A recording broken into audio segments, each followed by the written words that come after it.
Kumudam presents உங்களோட நான் with Anjana, powered by Aroma premium dairy products, the Chennai silk, TNC chits private limited and Aachi masala. So இப்போ ராஜா சாரோட biopic அப்படின்னா கண்டிப்பாக வந்து இந்த விஷயங்களை தாண்டி நிறைய விஷயங்கள் வந்து உள்ள வரும். சாருக்கு வந்து அதில் முக்கியமான சீன்லாம் சொல்லிட்டேனே. இங்கே வந்தா பாரதி ராஜா அவர் எங்களுக்கு முன்னால் வந்துட்டார் இல்லைங்களா, அவர்கிட்ட பைசா கிடையாது. நாங்கள் நேராக அவர் அட்ரஸ் தெரியும், நேராக போய் பெட்டி கொடுக்க போயாச்சு. போனோம், டேய் என்ன சொல்லாம எங்கடா வந்தீங்க நீங்கள்? சின்ன சின்ன நாடகங்களுக்கு வாசிக்க கூடுவோம். மியூசிக் டைரக்டர் பேர் இருக்கும், நான் கிட்டார் வாசிப்பேன், அண்ணா வந்து ஹார்மோனியம் வாசிப்பார். போய் அதில் வந்து எனக்கு 10 ரூபா அவருக்கு 10 ரூபா கிடைக்கும். அந்த 10 ரூபாய் வச்சு நாங்கள் எங்கள் லைஃப் அப்படி இப்படியே ஓட்ட ஆரம்பித்தோம். கஷ்டம், முட்டை ஆஃப் பாய் இல்லாமல் சாப்பிட மாட்டார். ஓ, ஏன்னா அவர் நடிகர், கொஞ்சம் கந்தங்கன்னெல்லாம் வரணுமா. நீங்களாம் சாப்பிடாதுக்கா, துட்டு செலவிடும். இவ்வளோ பெரிய பாரதி ராஜா, இளையராஜா, கங்கை மரன், எங்கள் அண்ணன் பாஸ்கர் 4 பேரும் நிஜமாவே பட்டினி கிடக்கும். சாப்பாடு இல்லை, சாப்பாடு 3 நாளைக்கு சாப்பாடு இருக்காது. பஞ்சத்துலேயும் பசியிலையும் அடிபட்டு தான் எங்கள் வாழ்க்கை நடந்தது. சினிமாவில் அன்னக்கிளி படம் வர்ற வரைக்கும் நான் வந்து லவ் மேரேஜ் பண்ணதான். அது இந்த கதையை நான் எங்கேயும் சொல்லலை. தானா ஃபர்ஸ்ட் டைம் தான் நாங்கள் கேட்குறோம் அந்த லவ் ஸ்டோரியை. எங்கள் பாக்கியம் இல்லைப்போ, எனக்கு கல்யாணமே வேண்டாம்ப்பா, கல்யாணம் பண்ணால் நான் அமரத்தான் கல்யாணம் பண்ணிக்குவேன். தெரியுமாங்க, கலா வந்து மாத்திரையெல்லாம் போட்டு, தூக்க மாத்திரை போட்டு சூசைட் பண்ணிக்கிறதுக்கு ட்ரை பண்ணா. ஆமாங்க, கேள்விப்பட்டேன். இன்னொன்று அதனால பொண்ணை நீங்கள் கட்டிக்க. 74 எங்களுக்கு கல்யாணம் ஆகுது. ஓகே, 75 பிரபு பிறகுறான். அன்னக்கிளி படம் கம்போசிங். பவதா பிறந்தா படம் ரிலீஸ். எட்ட நின்னாலும் கஸ்தூரி வாசம், எங்க போனாலும் கம்மண்ணு வீசும், தொட்டு போனாரே தூக்கந்தான் போச்சு, விட்டு போனாலே மாறாத பேச்சு. இப்படி பாட்டு இதுக்கு தான் டியூன் பண்ணாரு இளையராஜா.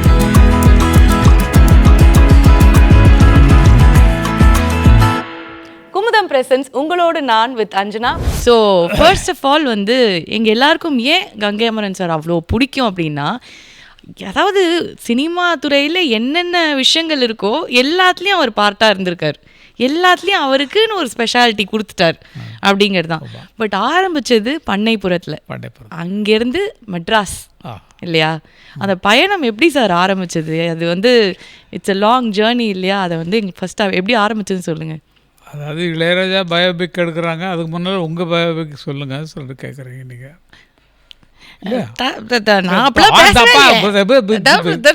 நான் அப்படிலாம் எதுவுமே பேசவே இல்லையே. ஆமாம் சார், ஆமாம் சார், சொல்லுங்கள் சார். இல்லை, இதுக்கு இவங்களை பிரிக்க முடியாது இல்லையா? 2 பேரும் ஒன்றா வளர்ந்தவங்க, ஒன்றா பிறந்தவங்க, ஒரே அம்மாட்ட பிறந்தவங்கன்னா அதான் எங்கள் வீட்டில் கடைசி. அதனால் எல்லாருக்கும் செல்லம். என்ன அடிக்க மாட்டாங்க, அடித்தது இல்லை யாருமே. அண்ணன் தம்பிங்க யாருமே அடித்தது கிடையாது. அம்மாவும் செல்லமாக வளர்த்தாங்க. விட்டுடுப்பான் அந்த பிள்ளைய அப்படின்னு சொல்லுவாங்க, விட்டுருவாங்க. ஒரு கிராமத்திலேருந்து இவ்வளோ தூரம் வரக்கூடிய ஆற்றல் எப்படி வந்துச்சு அப்படின்னு சொன்னால் எங்களுக்கே அதிசயமாக இருக்குது. இப்போ நினச்சி பார்க்குறது இந்த வயசில். எனக்கு என்ன வயசு இருக்கும் சொல்லுங்கள் சார்? நான் வந்து என்றைக்கும் உங்களுக்கு 16 தான் சொல்லுவேன். ஏன்னா அவ்வளோதான், அப்படி தான் பேசுறீங்க. மறுபடியும் நான் ஒரு பொண்ணை பார்த்து லவ் பண்ணி கல்யாணம் பண்ணோம். 16ன்னு சொல்லிட்டீங்கன்னா மறுபடியும் நான் இப்போ பொண்ணு பார்க்க திரும்பவும் முதல்ல இருந்தா 16ன்னு சொல்லிட்டீங்களா? மறுபடியும் 16. ஓ காட். ஓகே, ஒரு சார் ஒரு 65 70. சரி வச்சுக்க, சஸ்பென்ஸாகவே இருக்கட்டும். சஸ்பென்ஸா சார்? ஆமாம் இருக்கட்டும், சொல்லக்கூடாது இல்லை. பெரிய அவ்வளோ கம்மியாக சொல்கிறீங்க. அது என்றும் இளமை சார், மனசு அந்த மாதிரி இளமை, என்றும் இளமை தான், என்றைக்கும் சந்தோஷம் தான். அப்படி வளர்ந்துருக்கிற இந்த வயசில் நாங்கள் வந்த வழியை திரும்பி பார்க்கும்போது மிகப்பெரிய ஆச்சரியம். ஏன்னா வந்து இவ்வளோ பெரிய இடத்துல இளையராஜா இருக்க, இளையராஜாவுக்கு ஒரே ஒரு தம்பியாக நான் இருக்கேன். நாங்கள் 2 பேரும் சேர்ந்து ஒன்றா வளர, அவர் பாட்டு மியூசிக் போட, ஏன்னா இது இப்படி இருக்கலாமே அப்படின்னு சொன்னால் அதை அவர் எடுத்துகிட்டு பண்ணுறது, நான் எழுதி வச்ச பாட்டுக்கெல்லாம் ஒரு மியூசிக் பண்ணுறது, அப்படிங்கிற மாதிரிலாம் விஷயங்கள், பாக்கியங்கள் கிடைச்சது வந்து ரொம்ப சந்தோஷம் எனக்கு. நான் வந்து சும்மா இருக்க மாட்டேன் ஊரில். வந்து எனக்கு பட்டுக்கோட்டை கல்யாண சுந்தரம் அவங்க பாட்டு, உடுமலை நாராயண கவி அவங்க பாட்டு கண்ணதாசன் அவங்க பாட்டு, இந்த லிரிக்ஸ் எல்லாம் எனக்கு பிடிக்கும். அதனால் நம்மளும் பாட்டு எழுதணுங்கிற மாதிரி ஆசை வந்தது. அது அப்போ வந்தது காரணம் வேறு, எனக்கு அதுதான் வந்தது. மியூசிக்கு இளையராஜா வாசிக்கிறாரு, நம்மளும் போய் எதுக்கு ஹார்மோனியத்தை எடுத்து வாசிக்கணும். அண்ணா ஒரு ஹார்மோனியம் வாங்கி வச்சார். ஹார்மோனியம்னா அவங்க கம்யூனிஸ்ட் கட்சியில் வந்து பிரச்சார பாடகர்கள். அண்ணா வந்து பாவலர் வரதராஜன் எங்கள் மூத்தவர், அவர் தான் எங்களுக்கு குரு. இசைன்னு பிச்சை போட்டவர் அவர் தான். எங்கள் இளையராஜா கம்போஸ் பண்ண ஒரு சாங்கை வந்து ஃபஸ்ட்டு வந்து அவர் வந்து மேடையில் பாடி இவன் ஒரு கம்போசர் அப்படின்னு சொல்லி காட்டினதே எங்கள் அண்ணன் தான். கம்யூனிஸ்ட் கட்சி மேடையில் நேரு இறந்துருக்காரு. நேரு இறந்த டைமில் அப்போ கண்ணதாசன் அவங்க வந்து ஒரு பாட்டு எழுதி பத்திரிகையில் வந்திருக்காது. பத்திரிகையில் வந்தவுடனே இதை சீர்காழி கோவிந்தராஜன் சீரணி அரங்கத்தில் இரங்கல் கூட்டத்தில் அறிவித்தார். இந்த பாடலை பாடினார் அப்படின்னு சொல்லி போட்டோன்னா அவர் எப்படி பாடிருக்காருன்னு எங்களுக்கு தெரியாது. ஏன்னா டிவிலையாவது போட்டிருக்கணும், நம்ம அந்த பாட்டை கேட்டுக்கலாம். அதனால் அண்ணா என்ன பண்ணாருன்னா, இளையராஜா என்ன பண்ணாருன்னு சொன்னால், இதுக்கு நம்ம மெட்டு போட்டால் என்ன, ஃபஸ்ட்டு இளையராஜா மியூசிக் பண்ண சாங் கவிஞர் கண்ணதாசன் எழுதின நேரு அவங்க இறந்தபோது அதுக்கான அஞ்சலிக்காக ஒரு பாட்டு. ஓகே. சிறிய நெற்றி எங்கே, சிவந்த நல்லிதழ்கள் எங்கே, கூரிய விழிகள் எங்கே, குறுநகை போனதெங்கே, நேரிய பார்வை எங்கே, நிமிர்ந்த நன்னடைதான் எங்கே, நிலமெல்லாம் வணங்கும் தோற்றம் நெருப்பினில் வீழ்ந்ததிங்கே அப்படின்னு ஒரு பாட்டு. சார் என்ன சார் அந்த குரல் தான் சார். பா சீரியஸா, அதாவது எவ்வளோ கொடுக்கலாம் அதுக்கு இந்த குரலுக்கு? என்ன சார் இப்படி என்ன வேணா கொடுக்கலாம் சார். அப்படி ஒரு அருமையான எங்கம்மா ஏமா எங்கம்மா அவ்வளோ இல்லை சந்தோஷம். எப்படி இருந்தாலும் தெருவில் விட்டால் கூட பாடுறதுக்கு நான் ரெடி. ஏன்னா எங்களுக்கு தொழில், எங்களுக்கு கடவுள் கொடுத்த பிச்சை. இந்த பிச்சையை வச்சு தான் எல்லாருக்கும் எங்கள் முகத்தை அடையாளம் காட்டிகிட்டு இருக்கோம். இன்றைக்கு வரைக்கும் மியூசிக் இல்லாமல், ஹார்மோனியம் இல்லாமல், பாட்டு இல்லாமல், பாட்டு எழுதாமல், படத்தை பற்றி திங்க் பண்ணாமல், கதையை பற்றி திங்க் பண்ணாமல் நாங்கள் வாழ்ந்ததே கிடையாது. சார் இவ்வளோ மெமரிஸ் வந்து உங்களுக்கு அவ்வளோ கரெக்டாக எல்லா விஷயங்களும் 16 வயசில் எப்படிமா மறக்கும்? அது கரெக்டு தான். நான் முதல்ல சொல்லிட்டேன் உங்களுக்கு 16 தான். அது வந்து நீங்கள் ப்ரூவ் பண்ணிட்டு இருக்கீங்க. பட் அந்த பண்ணைப்புறத்துலேருந்து மெட்ராஸ் வந்து நம்ம ஒரு நிறைய கனவுகளோடு வந்திருக்கீங்கல்ல, உங்களுக்கு ரொம்ப மறக்க முடியாத ஒரு விஷயம் அப்படிங்கிற ஒரு நாளோ ஒரு விஷயமோ எங்களோட ஷேர் பண்ணிக்கிறீங்களா? இது இன்னும் எனக்கு வந்து ரொம்ப ஒரு தாக்கத்தோடு இருக்குது அப்படின்னு. எல்லாமே மறக்க முடியாத சம்பவம் தான்மா.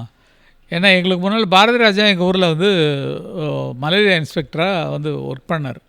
அப்போ அவருக்கு நாடகம் எல்லாம் போட்டிருக்காரு தேனியில் நாடகம் போட்டு இதெல்லாம் நிறைய படம் பாசறை பலிகடாக்கள் என்னென்னமோ நாடகங்கள்லாம் போட்டார். அந்த நாடகம் போட்டு எங்கள் ஊருக்கு வந்தோடனே சாயங்காலம் ஆனால் எங்கள் வீட்டில் இருந்து ஹார்மோனி சத்தம் கிளம்பும். நானும் எங்கள் அண்ணன் பெரிய அண்ணன் பாடுவோம், எங்கள் பாஸ்கர் அண்ணா தபலா வாசிப்பார். இது ப்ராக்டிஸ் பண்ணுறதுக்காக. ஓகே. ஆனால் ஊரில் பார்த்தீங்கன்னா இப்போ இதில் ஒரு இது வந்ததுங்கள துளியிலே ஆட வந்த அது பாடினோடனே ஜனங்கள் அங்கே வருவாங்க, ஒருத்தங்க சோறு ஊட்டுவாங்கன்றது இது எங்கள் லைஃப்பில் நடந்தது. நிஜமாவே வந்து இந்த மாதிரி நீங்கள் பாட ஆரம்பித்த உடனே எல்லாருக்கும் அந்த ஒரு எங்கள் வீட்டு முன்னால் பெரிய ஹால் ஒன்று இருக்குது, பெரிய ஒரு வராண்டா மாதிரி ஒரு இது ஒன்று இருக்குது. அதில் வந்து ஜனங்கள்லாம் வந்து உட்காந்துக்குவாங்க. உட்காந்து வீட்டுக்கு வெளியில் இந்த பாட்டு சத்தத்தை கேட்டு நல்ல ஒரு துண்டை விரித்து ஒருத்தர் படுத்துப்பார். ஒரு அம்மா குழந்தைய எப்படி தூக்கி வச்சுட்டு சாதம் ஊட்டிகிட்டு இருக்கோம். இதெல்லாம் நடந்துகிட்ருக்கோம். நாங்கள் பாடுவோம். நாங்கள் பாடுற பாட்டு அந்த காலத்தில் என்ன பாட்டுனா, உலவும் தென்றல் காற்றினில் ஓட, இதெல்லாம் உங்களுக்கு தெரியாது, நீங்கள் பிறந்திருக்க மாட்டீங்க சார். அதெல்லாம் கேட்டிருக்கோம் சார். இது வந்து எவர் கிரீன் ரொம்ப அழகான அலைகள் வந்து மோதியே ஆடி உந்தன் பாட்டிற்கென்று தாளம் போடுது, இப்படி வரும். இந்த பாட்டு ஃபுல்லாக தெரியும். வாராய் நீ வாராய், பழைய காலத்து பாட்டு எந்த பாட்டு எது சொன்னாலும் எது வந்தாலும் அது மனசுக்கு பிடிச்ச பாட்டாக இருந்தால் அப்படி மனப்படமாக வரும். இல்லைன்னா வார்த்தைகளை தேட வேண்டியிருக்கும். எல்லாமே மனசுக்கு பிடிச்ச பாட்டு தான். நம்ம ப்ராக்டிஸ். கொஞ்சி கொஞ்சி பேசி மதி மயக்கம் வஞ்சகரின் உலகம் வலை விரிக்கும். சின்ன குழந்தைகளுக்கு வந்து பாட சொன்னால் அவங்க கொஞ்சம் வயசில் ஒரு 10 வயசு வச்சுக்கலாம். 10 வயசில் நீங்கள் பாட சொன்னீங்கன்னா அவங்க தொண்டை இந்த மகரக்கட்டுன்னு ஒன்று வரும், அது வர்றதுக்கு முன்னால் பாட வச்சிங்கன்னா பெண் குரல் மாதிரி இருக்கும். ஆமாம், அது தொண்டை அந்த உடையும் குரல் அப்படின்பாங்க. அதுக்கப்புறம் தான் அந்த ஆண் குரல் வந்து ஒரு டிரான்சிஷன் வருது. அந்த பெண் குரலாக இருக்கும்போது எங்கள் அண்ணனுக்கு கூட நான் பாடிட்டு இருப்பேன். எங்கள் அண்ணன் அவன் வந்து மேல் பாட்டு அவர் பாடுவார், ஃபீமேல் பாட்டு பாடுவீங்களா? பாடிட்டு இருப்பேன் அந்த மாதிரி. ஆஹா, ஓகே, சரி. இப்போவே நீங்கள் வந்து இவ்வளோ வந்து ஒரு ஃபன்னாக இருக்கீங்க, ரொம்ப ஜாலியாக இருக்கீங்க. எல்லாம் சின்ன வயசில் வந்து என்ன மாதிரி பையன் சார்? ரொம்ப வாலா எப்படி நீங்கள்? வாலன்னா எல்லா குழந்தைகளும் பாடுதாம்மா. அங்கே உள்ள ஃப்ரெண்ட்ஸோட சேர்ந்து கண்டுக்குட்டியை பிடிச்சி விரட்டுறது, கோழி. நான் ஒரு கையெழுத்து பிரதி வேறு ஒன்று ஆரம்பித்தேன். பாரதிராஜா அந்த எங்கள் ஊரில் வேலை செஞ்சுட்டு இருக்காரு. தமிழ் தென்றல்னு ஒரு கையெழுத்து பிரதி ஆரம்பிச்சு அதில் ஒரு கதை. அதாவது கோழி மரணம், தேடி பிடித்து கழுத்தை எடுத்தார்கள் அப்படி சொல்லி போட்டு ஊரே தெருவே கூடி நின்று பார்த்தது அப்படி சொல்லி போட்டுருவாங்க. நானே எழுதிருப்பேன். அதுக்கு பின்னால் சமீபத்தில் இந்த பண்ணைப்புறத்தில் இந்த மாதிரி இடத்துல வந்து ஒரு 2-3 இளைஞர்கள் ஒரு கோழியை விரட்டி கொண்டு சென்றார்கள். அது என்னை விட்டு விடுங்கள் என்று ஓடிக்கொண்டிருக்கிறது. ஃபுல்லாக எழுதிருக்கீங்க ஒரு ஸ்க்ரீன் பிளே. பிடிச்சி கழுத்தை அறுத்து குழம்பு வச்சு அன்னைக்கு குழம்பு வச்சு சாப்பிட்ட வரைக்கும் இது இப்படின்னா பிடிக்கலாமே அப்படிங்கிற மாதிரி முடிச்சிருப்பேன் நான்.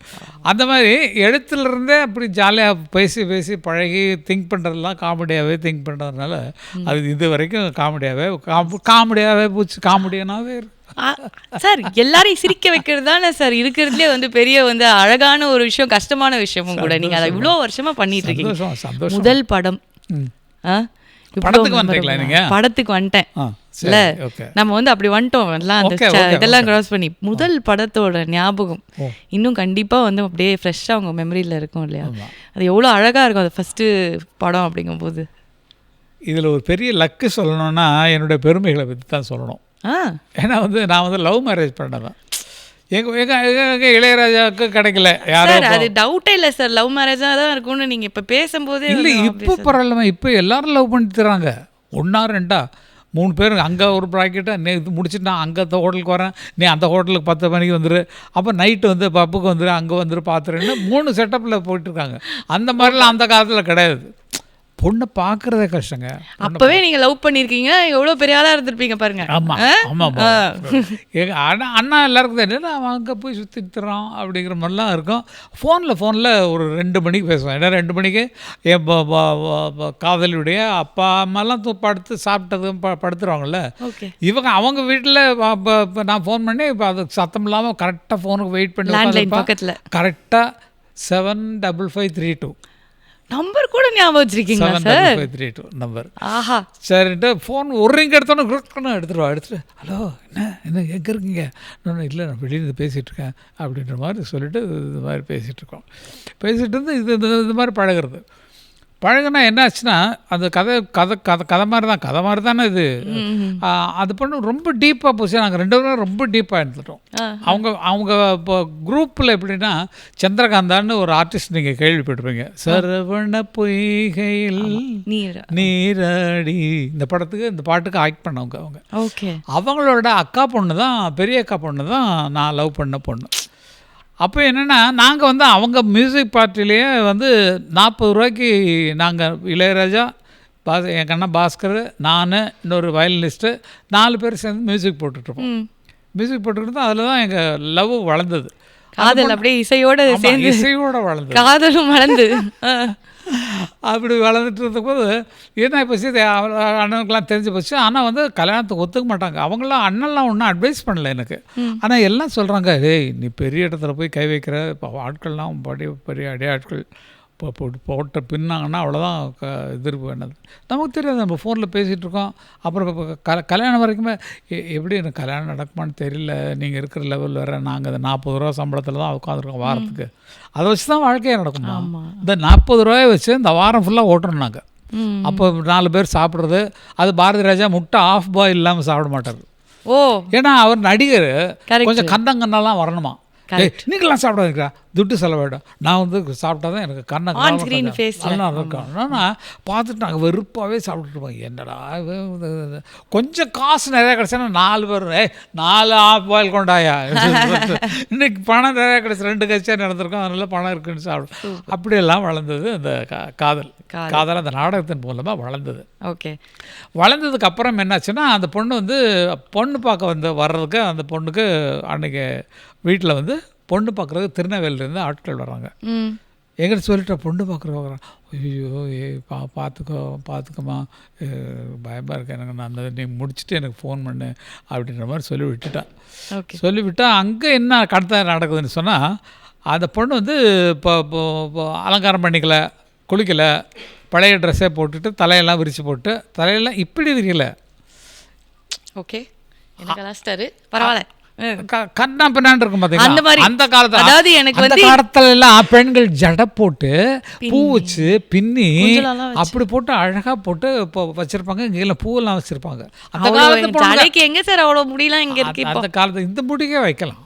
நீங்க அதெல்லாம் சொல்லாதீங்க. நீங்க அதெல்லாம் எவ்வளவு இருக்கு அட்டாச்மெண்ட் போட்டு உள்ள வச்சு மேல போட்டு மேல பூ சுத்துக்கு என்ன எனக்கு இவ்வளவு முடி வளர்ந்து இல்ல. அந்த மாதிரி இருக்கும்போது இந்த பொண்ணு அலங்காரம் பண்ணல, ஒன்றும் பண்ணல. எல்லாருக்கும் டவுட்டாக இருக்குது, என்ன பொண்ணை கூப்பிடுங்க என்னன்னா, எங்கள் மாமியாரை போய் எழுதிட்டு சீக்கிரம் ட்ரெஸ்ஸை மட்டுமாவது பண்ணிட்டு வா அப்படின்னோடனே, இல்லைப்பா எனக்கு முடியலப்பா, எனக்கு தலைவலிக்குது இப்படி சுருட்டு படுத்துட்டான். சுருட்டு படுத்தோடனே இவளுக்கு என்ன பண்ணுறேன்னு தெரியல. பொண்ணு பார்க்க எல்லாம் அவங்க வீட்டில் எல்லாம் வந்துடுறாங்க. நேராக போய் மாமியார் போய் சொல்கிறாங்க, இல்லை பொண்ணுக்கு இன்றைக்கி உடம்பு சரியில்லை. இந்த கதைக்கும் எங்களுக்கு சம்மந்தம் இருக்குது, அதுக்காக தான் அந்த கதையை சொல்கிறேன். அது இந்த கதையை நான் எங்கேயும் சொல்லலை. தானா ஃபர்ஸ்ட் டைம் தான் நாங்கள் கேட்குறோம் அந்த லவ் ஸ்டோரியை. எங்கள் பாக்கியம். போயிட்டு மாமியார் போய் சொல்கிறாங்க, இல்லை பொண்ணு திடீர்னு உடம்பு சரியில்லை, காலிலேருந்தா வயிறு வலிக்கின்றது, அதுதான் படுத்துருக்கா, அதனால் சாரி மன்னிச்சுக்க அப்படின்னோடனே, அதுக்கு நம்ம பொண்ணு அப்படி இருந்தாலும் நாங்கள் வந்து பார்த்துக்குறோன்ட்டு அவங்க மாப்பிள்ளையோட அப்பாவும் அம்மாவும் அப்படி அவங்க கூட மாமி எல்லாம் இருப்பாங்க இல்லையா, அவங்க ஒரு 2-3 பேர் வந்து உள்ளே வந்து பார்த்துருக்காங்க. அந்த பொண்ணு இப்படி படுத்துட்டு ஏமா அழுவுற அப்படின்னு சொல்லி கேட்குறாங்க. இது ஒன்றும் சொல்ல முடியல பதில், அழுதுட்டுருக்கா. அழாத, அவங்க தான் வந்து பார்க்க வந்திருக்காங்கல்ல, விட்டுடு அப்படின்னோடனே பேசாமல் கண்ணீர் தொடச்சிட்டு அப்படியே உட்காந்தோன்னே, அலங்காரம் பண்ணாமல், பவுடர் போடாமல், பூ வைக்காமல், பொட்டு வைக்காமல் இப்படியே இந்த பொண்ணு அழகாக இருக்க, இதுக்கு மேலே அலங்காரம் பண்ணால் எப்படி ஜொலிக்கும்.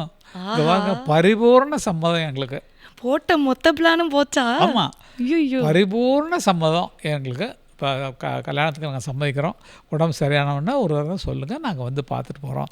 எப்படி உடம்பு பார்த்துக்குமா, நல்லா பார்த்துக்க, மாத்திரைலாம் ஒழுங்காக சாப்பிடு சொல்லிட்டு அவங்க போயிட்டாங்க. எங்களுக்கு பொண்ணு ஓகேங்கன்னு சொல்லிட்டு போயிட்டாங்க. அன்றைக்கி நைட் என்ன பண்ணிருக்கா, அந்த பொண்ணு அப்படி மெதுவாக வெளியே ஜாலியாக போகிற மாதிரி போயிட்டு தூக்க மாத்திரை வாங்கிட்டு வந்துட்டான்.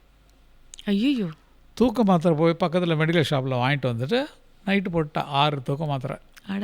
தூக்க மாத்திரை போட்டு கழுத்து தொங்குது, விளக்கு. அவங்க அப்பாவுக்கு அந்த பொண்ணுன்னா உயிர். அந்த பொண்ணுக்கு பேர் வச்சது தான் அறிஞர் அண்ணா, மணிமேகலைன்னு சொல்லி பேர் வச்சார். அப்படி இப்போ அந்த அரசியல் கூட இதில் இப்போ பின்னணியில் வளர்ந்த பெரிய பொண்ணு. அதனால் வந்து இந்த பொண்ணை ரொம்ப பிடிக்கும். ஏன்னா அந்த பொண்ணு பிறந்ததுக்கப்புறம் தான் இவ்வளோ சொத்து சுகமெல்லாம் நிறைய ஏற ஆரம்பிச்சு. அவங்க ஜமீன்தாரோட பேத்தி, ஒரு சக்கரமல்லூர்ன்ற ஒரு பக்கத்தில் இருக்கக்கூடிய இடத்துல. அப்படிப்பட்டவங்க ரொம்ப வசதியான பொண்ணு. சரிட்டு கழுத்து தொங்கணுன்னா எங்கள் மாமனாருக்கு அடிச்சு போச்சு, எம்மாடி என்னம்மா எழுதிருப்பாங்க. அவர் எழுதிருக்கலாம். கழுத்து தொங்குனா தூக்கிட்டு போய் டாக்டர்கிட்ட கொண்டு போகிறாங்க. அதுக்கு என்னென்ன சீக்கிரம் கொண்டு வந்தீங்க, நல்ல வேலை இப்போ கொண்டு வந்து கேட்டால் போட்டு மருந்து ஊசியை போட்டு இன்னொரு 2 நாளைக்கு அப்படி ரெஸ்ட்டில் விடுங்க, வேறு எதுவும் ஒன்றும் பண்ணாதீங்கன்ட்டு ஊசியெல்லாம் போட்டு அந்த இதெல்லாம் இறங்குற மாதிரி எல்லாம் வழி பண்ணி இது பண்ணிட்டார். அதுக்கப்புறம் 2ஆவது நாள் எங்கள் மாமா போய் அந்த பொண்ணுட்டு போய், ஏம்மா என்னம்மாச்சு உனக்கு, என்னம்மா பிடிக்கல, கல்யாணம் பண்ணான்னா சொன்னால் நிறுத்திட்டு போகிறோம், நீ எதுக்கு இதுக்கு போய் இந்த மாதிரிலாம் அட்டன் பண்ணுற, இந்த மாதிரிலாம் பண்ணக்கூடாதுமா அப்படின்னோடனே, இல்லைப்பா எனக்கு கல்யாணமே வேண்டாம்ப்பா, கல்யாணம் பண்ணால் நான் அமரத்தான் கல்யாணம் பண்ணிக்குவேன். நான் வீட்டுக்கு போயிட்டுருக்கேன், என் நாடகத்தில் வாசிச்சுட்ருக்கேன், மியூசிக்லாம் தெரியும் எனக்கு. அதனால் இதுக்கு முன்னால் வந்து எங்களுக்கு லவ்வுக்கு தூது போனது வந்து மலேசியா வாசுதேவன், எஸ்பி பாலசுப்ரமணியம், பாலு போவான். அவங்க அவுட் ஹவுஸ்லேருந்து ஒரு தெலுங்குக்காரங்க குடியிருந்தாங்க. அவங்க எங்கள் லவ்வெல்லாம் தெரிஞ்சுட்டு பாலு கூப்பிடலாம் அப்படின்னு சொல்லிட்டு பாலு கூப்பிட்டாங்க. அப்போ பாலுட்ட லெட்டர் கொடுத்துட்றான். அவன் லெட்டர் கொடுத்துட்டே மேலே அந்த பொண்ணுக்கு கொஞ்சம் பார்த்துட்டு இந்த லெட்டர் கொடுத்துட்டு அது லெட்டர் கொடுத்துட்டான் வாங்கிட்டு வந்துடுறான்னு. இதுக்கு தூது போனவன் தான் பாலசுப்ரமணியம். எல்லாம் இப்படி வளர்ந்த பெரிய பெரிய ஜம்முன காதல்ல இத்தனை பேர் பெரிய ஆட்கள்லாம் லவ் லெட்டர் கொடுத்து உருவாக்குற காதல் அதான் பயங்கரமா இருக்கு கேட்கறதுக்கே எங்களுக்கு.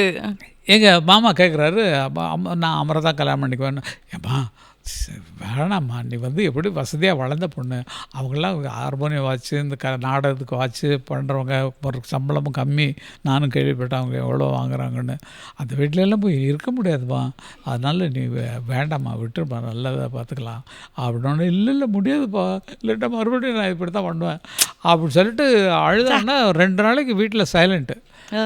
அதுக்கப்புறம் அந்த பொண்ணு தரியானா நான் பேசவே முடியல. எனக்கு என்னாச்சு தெரியல. அவன் மாமக்காரன்லாம் பார்த்தா என்ன அடித்து போட்டுருவாங்க, துவைச்சிருவாங்க பொறுக்குன்ற அளவுக்கு எனக்கு வந்து இதாகிப்போச்சு, பயமாகிப்போச்சு. அதனால் அந்த பக்கமே போகல. அதுக்கப்புறம் அந்த மாமா என்ன பண்ணார், ஒருத்தர்கிட்ட சொல்லிவிட்டு நீங்கள் போய் அமரை கொஞ்சம் பீச்சுக்கு வர சொல்லுங்கள், அவர் அமரை நான் அவர்கிட்ட கொஞ்சம் பேசணுன்னா. எனக்கு ஃப்ரெண்டு ஒருத்தங்க இருந்தாங்க, இப்போ இருந்தால் அவங்க வந்து இப்போ உனக்கு பார்க்கணுங்கிறாரா, ஒன்றும் பயப்படாத வான்னு சொல்லிட்டு போனோடனே பேசாமல் உட்கார, மணலில் போய் உட்கார வணங்குங்கன்னு சொல்லிட்டு அவரும் பேசாமல் உட்காந்தாரு. வெத்தலை போடுறாரு. ஒரு வெத்தலை போட்டு அந்த இதில் வெத்தலாம் துப்பிட்டு தண்ணியெல்லாம் போட்டு குளிச்சுட்டு, உங்களுக்கு தெரியுமாங்க கலா வந்து மாத்திரையெல்லாம் போட்டு தூக்க மாத்திரை போட்டு சூசைட் பண்ணிக்கிறதுக்கு ட்ரை பண்ணா. ஆமாங்க கேள்விப்பட்டேன்னொன்னே, அதனால என் பொண்ணை நீங்கள் கட்டிக்கன்றாரு. என்ன இது ஒரு கதையில ட்விஸ்டா இருக்கே, நீங்க பயந்துட்டு இருந்தீங்க இது நடக்குமா நடக்காதா அப்படின்னு. அவர் வந்து அழுதுட்டா, இப்போ சூசைட் பண்ணிக்க போறா, இப்போ டெத் பொசிஷனுக்கே போயிட்டான்னு சொல்லிட்டு என் பொண்ணு அப்படி போகிறதா. ஒரு டெரரான அப்பாவா வருவாருன்னு பார்த்தா அவர் இவ்வளோ பாவமா எல்லாம் அவ்வளோ ஆசைனால அவள் கேட்டதை கொடுக்கணும், அதுதான் ஒரு ஆசை. ஆனா யாருக்கு சார் இப்படி வந்து அமையும்? அதாவது வந்து நம்மளுக்கு நடக்குமா நடக்காதா, அந்த காதலை வந்து அப்படி இருக்கும்போது சேஞ்ச் வச்சு ஒரு ட்விஸ்ட் வச்சு கதையில அவர் அழுது நீங்க என்ன கல்யாணம் பண்ணிக்க சொல்றீங்க, அது வேற மாதிரி சார். சொல்லுட எனக்கு உள்ளுக்குள்ள பயம். ஆனால் அந்த பொசிஷன் மாற்றலை. நான் எப்படி இருக்கணும் போட்டுறணும், நானும் அப்படி அது ஃபீலிங் வரும் பேசாமல் அப்படி இருந்தோன்னே. அதனால் நீங்கள் தான் அந்த உங்களை தான் கட்டிக்குவேன்னு சொல்லி மாத்திரை போட்டா, அதனால் நீங்கள் தயவுசெய்து என் பொண்ணை கட்டிக்கணும் அப்படின்னோடனே, சரிங்க நான் கொண்டல அண்ணாலாம் இருக்காங்க, அம்மாட்டெல்லாம் சொல்லிவிட்டு நாங்கள் வந்து என்ன நடக்கணுமோ நான் பார்த்துக்குறேன், எங்களுக்கு ஒன்றும் பிரச்சனை கிடையாது அப்படின்னோடனே சரின்ட்டு அப்படியே போயிட்டு அவர்கிட்ட டீ சாப்பிட்டு அவரை போய் விட்டுட்டு வீட்டுக்கு வரேன். எங்கள் அண்ணா இளையராஜா சாப்பிட்டுட்டு இருக்காரு, எங்கள் பாஸ்கர்னா சாப்பிட்ருக்காங்க, எங்கள் அம்மா சாப்பாடு போட்டுட்ருக்காங்க. அதுக்கு எங்கள் ஜீவாவண்ணியும் வந்துட்டாங்க. அதாவது இளையராஜா இப்போ கல்யாணம் ஆகிப்போச்சு, இப்போ மிச்சம் நான் தான். அதனால தான் தைரியமாக அது இல்லைட்டா அவங்களுக்கு முன்னால்னா நான் அதை ஏற்றுக்க முடியாது. அதாவது இவ்வளோ வந்து அவ்வளோ லவ் பண்ணி இவ்வளோலாம் வந்து யோசிச்சு பயங்கரமாக ஒரு ஸ்க்ரீன் பிளே பயங்கரமாக ஒரு படம் பார்த்த மாதிரி இருந்தது நீங்கள் சொன்னது. பட் அவர் நீங்கள் எவ்வளோ யோசிச்சிங்கல்ல, இந்த 40 ரூபா சம்பளம் வாங்குகிறோம், இவ்வளோ பேர் இப்படி சாப்பிட்றோம் அப்படிங்கும்போது உங்களுக்கே அப்போ வந்து தோணியிருக்கும் ஒரு நல்ல ஒரு விஷயத்துக்கு போகணும், நல்ல விஷயம் பண்ணணும், நம்மளை நம்பி வந்து ஒரு பொண்ணு வந்திருக்கு, கேரியர் ஆரம்பிக்கிறதுக்கு முன்னாடியே உங்களுக்கு கல்யாணம் ஆயிடுச்சு இல்லையா. ஸோ அப்போ முதல் படம் உங்களுக்கு அவ்வளோ ஸ்பெஷலாக இருந்திருக்கும்ல, ஏன்னா அந்த மாதிரி கொண்டு போய் அதுக்காகத்தான் இந்த கதையை சொல்கிறேன். இந்த பொண்ணு என்னைக்கு காலடி எடுத்து வச்சாலோ 74 எங்களுக்கு கல்யாணம் ஆகுது. ஓகே 75 பிரபு பிறகுறான். அன்னக்கிளி படம் கம்போசிங். பா நிஜமாவே அவங்க அப்பா சொல்ற மாதிரி அந்த அதிர்ஷ்ட லட்சுமி தான் போல இருக்கு இல்லையா. பிரபு பிறந்தவொடனே இப்போ எங்களுக்கு வந்து அன்னக்கிளி படத்துக்கு ஓகே கம்போசிங் கூப்பிட்டாங்க. சரின்ட்டு போயிட்டு அங்கே பாட்டுக்கெல்லாம் பாடி எல்லாத்தையும் பண்ணி இந்த மச்சானை பார்த்தீங்களா, நான் எழுதின அண்ணனுக்கு டெஸ்ட்டு சாங்கு. நான் பாட்டு எழுதி வச்சுட்டு அண்ணனுக்கு மியூசிக் படம் அப்படின்னு மச்சான பார்த்தீங்களா. ஆமாம் மலவாழ தோப்பு பாடுங்க சார் 2 லைன் சரியான பாட்டு. நான் எழுதின பாட்டுனா தெரியுமா, மச்சான பார்த்தீங்களா மதியான நேரத்திலே மதியான நேரம் மாந்தோப்பு வரும் வந்தார காணலியே என் மச்சான காணலியே. அவர் ஹீரோ என் அத்தமரத்தினமே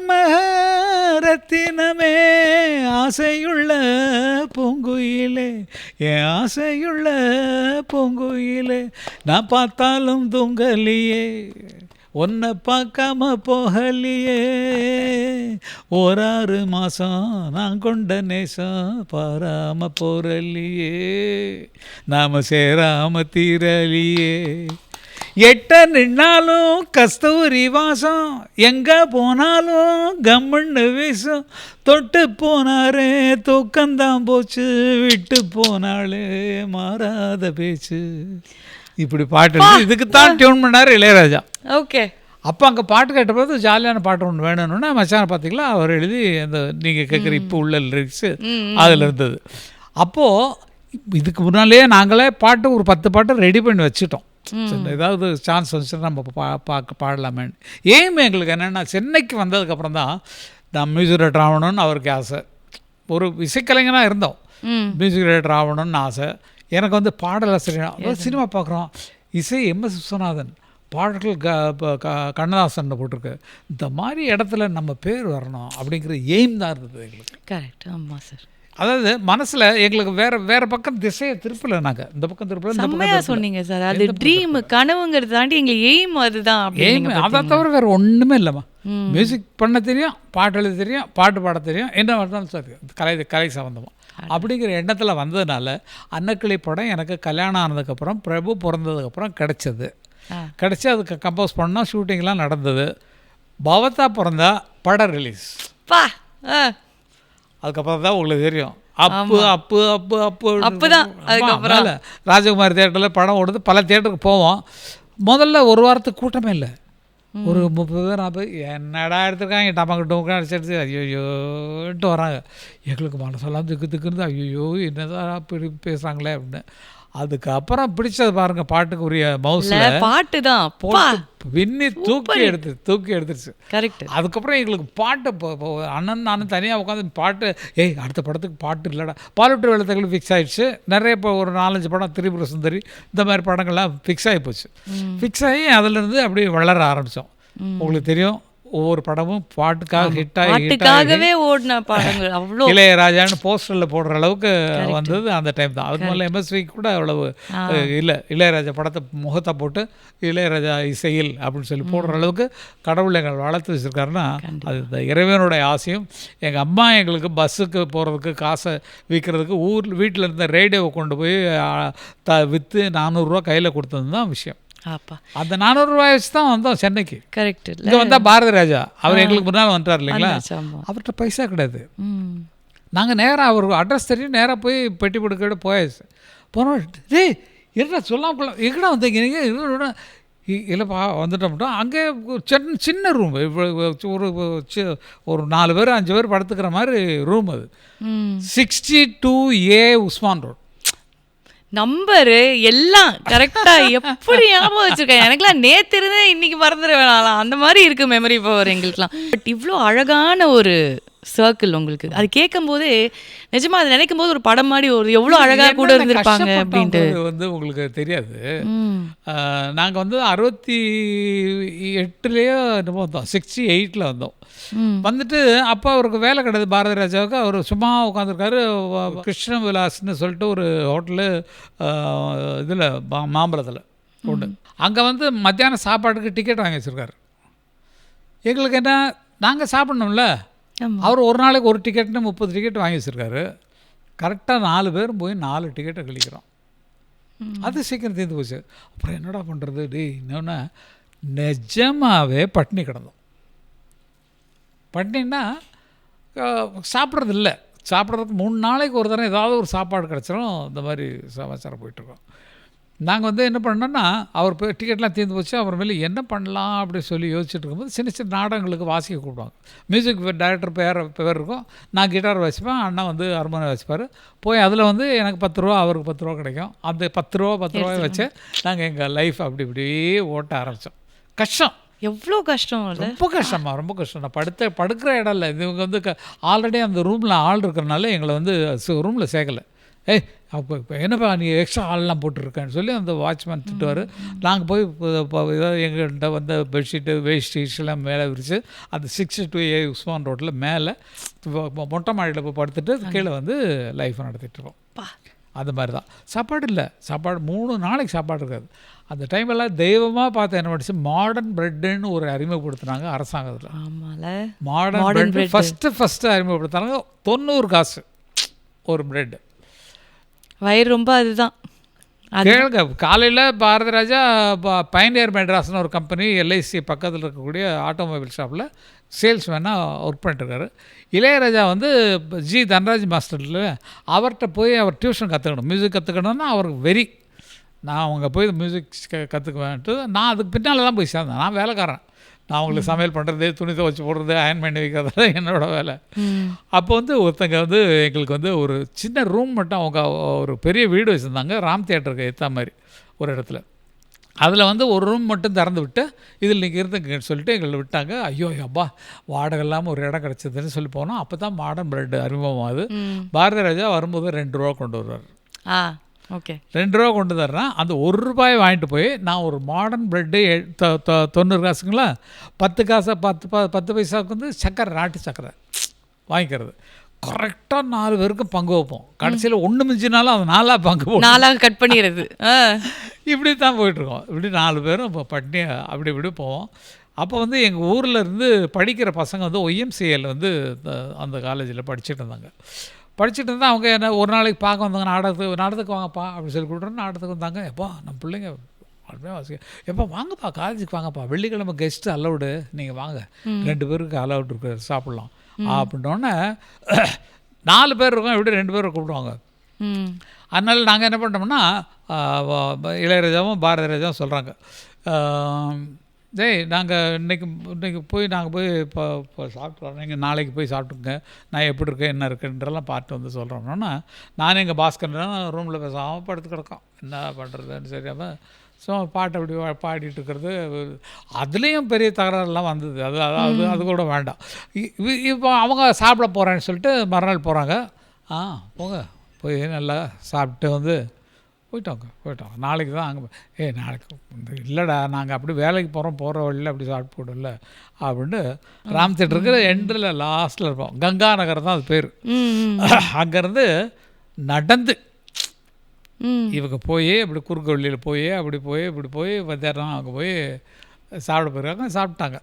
சாப்பிட்டு சாயங்காலம் வராங்க. நாங்கள் தண்ணியை குடிச்சிட்டு பேசாமல் படுத்து கிடக்கோம், நானும் பாஸ்கரும். வந்த உடனே அவங்க என்ன பண்ணாங்க, நாங்கள் 2 பேரும் நல்லா இருந்துச்சா, வயிறு முட்டை சாப்பிட்டீங்களா அப்படி விட்டோம்னா, போட என்ன தேவை போட்டாங்க, ஆய்க்கு விளங்கலை, ஒன்றும் விளங்கலை.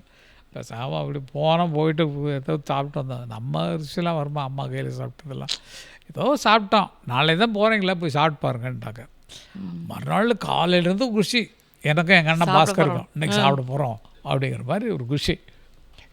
சரிட்டு இப்போ எல்லாம் ரெடியாகி குளிச்சு நாங்களே தான் துணி துவைக்கணும், அயன் பண்ணணும், எல்லாத்தையும் இல்லை ரெடி பண்ணி போகிறோம்.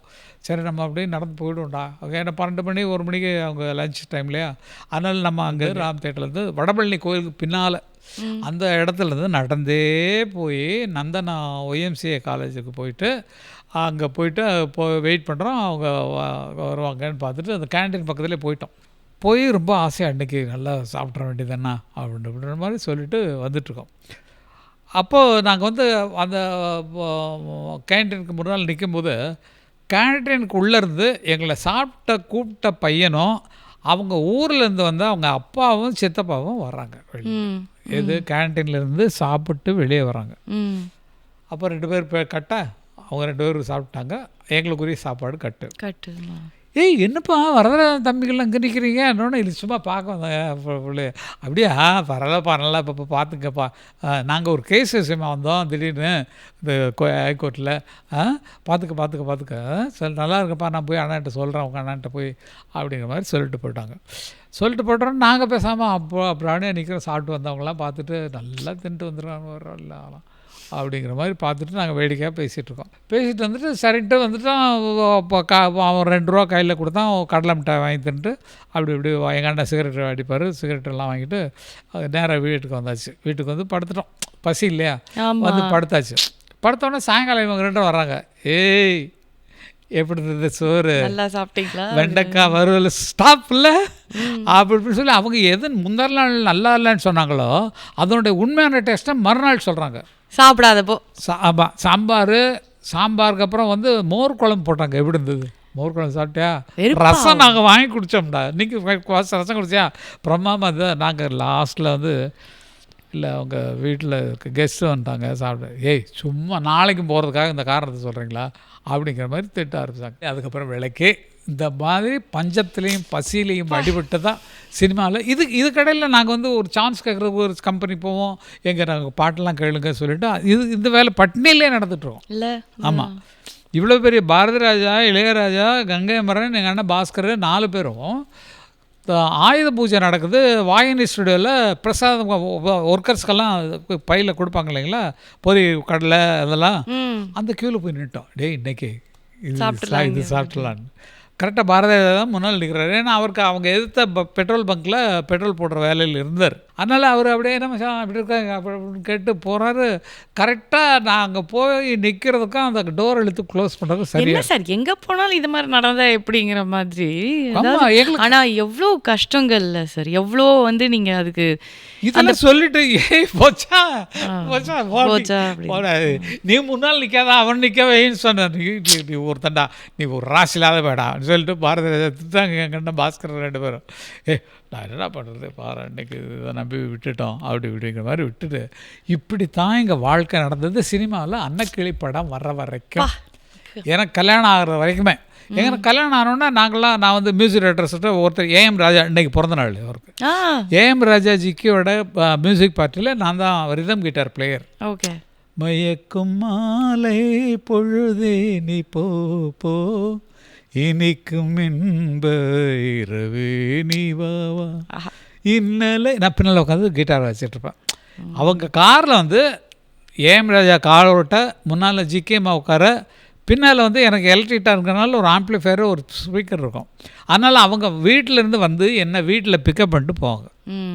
கல்யாணம் ஆனதுக்கப்புறம் போய் அப்படியெல்லாம் வாட்ச்சு டிஎம்எஸ்க்கு வாட்ச்சு இந்த மாதிரி வாட்ச்சு தான் பொழப்பு. எனக்கு இப்போ ஒரு விஷயம் அதான் சார் தோணுது. இவ்வளோ வந்து எங்களுக்கு வந்து அதாவது நீங்கள் சொல்லும் போது எனக்கு அப்படியே விஷுவல்ஸாக ஓடுது எப்படிலாம் இருந்திருக்குன்னு அந்த அளவுக்கு.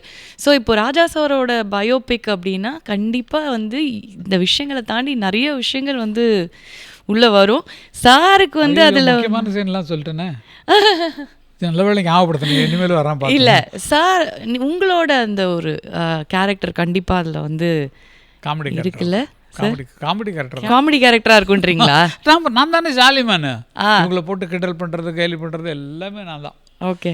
அது மாதிரி அதுவும் ஜாலியாக இருக்கிறதுக்கு ஒரு ஆள் வேணும் இல்லை வீட்டில் ஒரு கூத்தாடி. கண்டிப்பா சார், அந்த ஒரு விஷயம் இருக்கணும். எல்லாருமே சீரியஸாக இருந்துட்டா எப்படி அப்படிங்கிற மாதிரி. தேங்க்யூ சார், நன்றி, ரொம்ப நல்லா இருந்தது. நன்றி சார், தேங்க்யூ, ரொம்ப நன்றி. Kumudam presents உங்களோடு நான் with Anjana, powered by Aroma Premium Dairy Products, ஆனந்த அனுபவம் அரோமானே. The Chennai Silks, let the celebration begin. DNC Chits Private Limited, நம்பிக்கையே எங்கள் பாரம்பரியம். சிட்டுனா DNC, சட்டுன்னு பணம் வரும். ஆச்சி மசாலா, ஆச்சியின் புதிய அறிமுகம்.